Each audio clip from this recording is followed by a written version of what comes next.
Kalau kita menggantungkan nasib kita pada Allah luar biasa. Ada seorang syekh, saya dengarkan ceramahnya, menarik sekali. Saya tidak tahu orang itu siapa, tapi cuplikannya saya dapatkan dari seorang teman dari Jeddah yang mengirimkan ke saya. Orang ini cerita, syekh ini menceritakan, cuplikannya ada di HP saya. Dia bilang, saya satu waktu pernah ke Mesir, dan di Mesir ini saya lagi dari satu daerah mau ke Kairo, dari Iskandaria, satu kota, mau ke Kairo. Itu saya tiba di Kairo mungkin sekitar jam 2 malam. Pesawat saya selepas subuh harus berangkat kembali ke Saudi. Dia bilang, saya telepon pengurus masjid, saya mungkin mau mampir di masjid yang saya ceramah kemarin di Kairo itu. Saya mau tinggal di sana mungkin 2 jam, 3 jam istirahat. Nanti habis itu baru kemudian saya berangkat ke Saudi habis subuh. Dia bilang, saya masuk ke masjid, tiba jam 2 malam, turun dari mobil, saya lihat masjid, lampunya nyala semua nih. Kemudian setelah saya masuk masjid, saya temukan ada orang di mihrab, imam, lagi sujud, nangis-nangis. Dan luar biasa, tangisannya itu kalau orang dengar membuat orang yang dengar pun mau menangis. Jadi saking luar biasa dia merengeknya sama Allah dalam sujudnya. Kata syekh ini, saya pun sambil berdoa sama Allah, ya Allah kabulkan permintaannya orang ini. Walaupun saya belum tahu apa yang diminta gitu. Dia bilang selesai dia sholat, saya dekati dia, saya bilang, Masya Allah, doa apa ini? Luar biasa ini. Doa yang diikuti dengan tangisan di sepertiga malam menjelang subuh. Allah turun ke langit bumi, dikabulkan nih. Dia bilang, demi Allah syekh. Karena syekh ini orang Arab biasanya panggil, bisa orang pintar, bisa orang kaya, bisa orang tua. Jadi kalau antum dipanggil syekh, jangan bangga dulu ya. Karena banyak maknanya itu ya. Jadi dipanggil syekh, dia tidak tahu, biasa juga di Saudi begitu ya. Kalau ada orang kita tidak kenal dipanggil syekh, syekh sini syekh. Walaupun antum bukan syekh sebenarnya gitu. Ya. Maka dia bilang, demi Allah syekh. Dia tidak tahu kalau ini orang memang ulama gitu.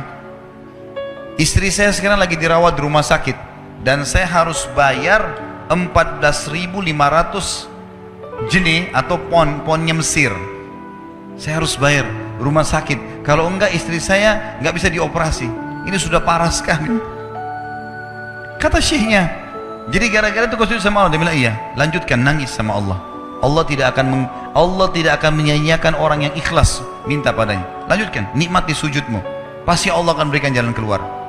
Dia bilang, iya baik. Orang itu dia bilang kembali lagi ke mihrab, nangis lagi, sholat sujud sama Allah, ya Allah. Dan dalam doanya begitu, ya Allah istri saya mau dibayar besok rumah sakitnya, jumlahnya sekian, saya tidak pegang uang 1 jenih pun. Ini 14.500 jenih, banyak sekali. Maka dia bilang, orang ini bilang, baiklah kalau begitu. Syekhnya ini bilang, saya mau tidur dulu, saya istirahat 1 jam, menjelang azan subuh dia bilang, ada marbot masjid datang bangunin saya. Sudah azan, saya sholat qobliyah, sholat sunnatul fajr. Waktu iqamah, pengurus masjid tahu kalau dia ini ulama, dipanggil, dia bilang, syekh tolong jadi imam. Dia bilang, saya capek, baru istirahat 1 jam, 2 jam malam, biarlah imam. Dia bilang, tidak apa-apa, ayat-ayat pendek aja, baca surah-surah pendek aja. Kata syekh, baiklah. Dia bilang, saya baca surah-surah pendek.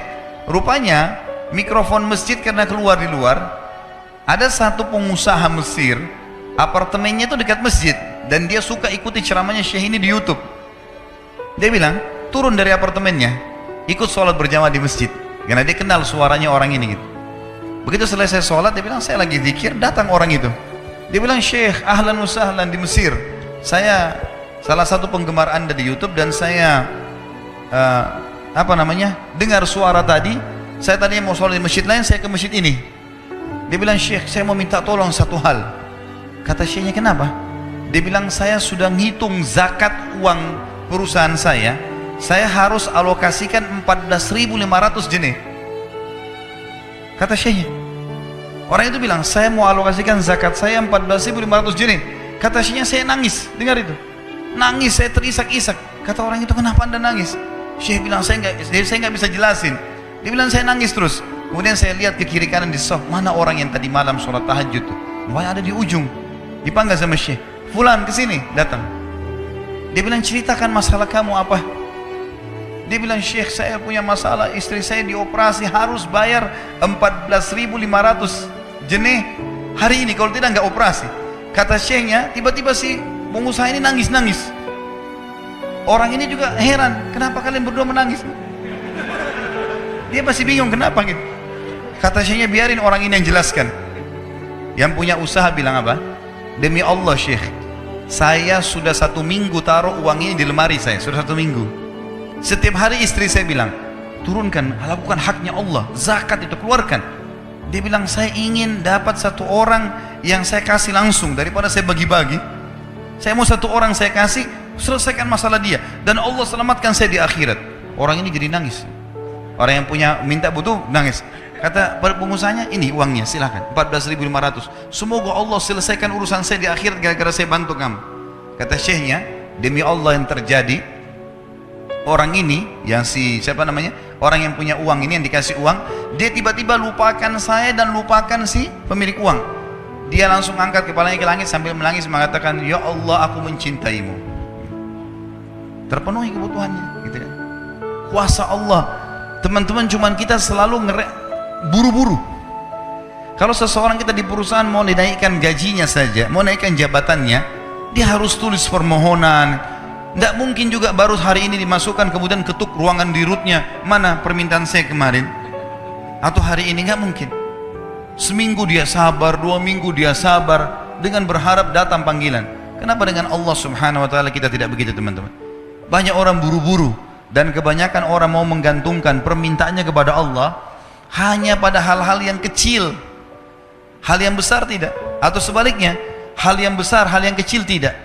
Kenapa tidak pernah minta sama Allah dikasih motor, dikasih mobil, dikasih rumah? Kenapa hanya minta kalau penyakitnya dihilangkan baru kembali kepada Allah? Itu pun seringkali kita jadikan Allah nomor 30, teman-teman sekalian.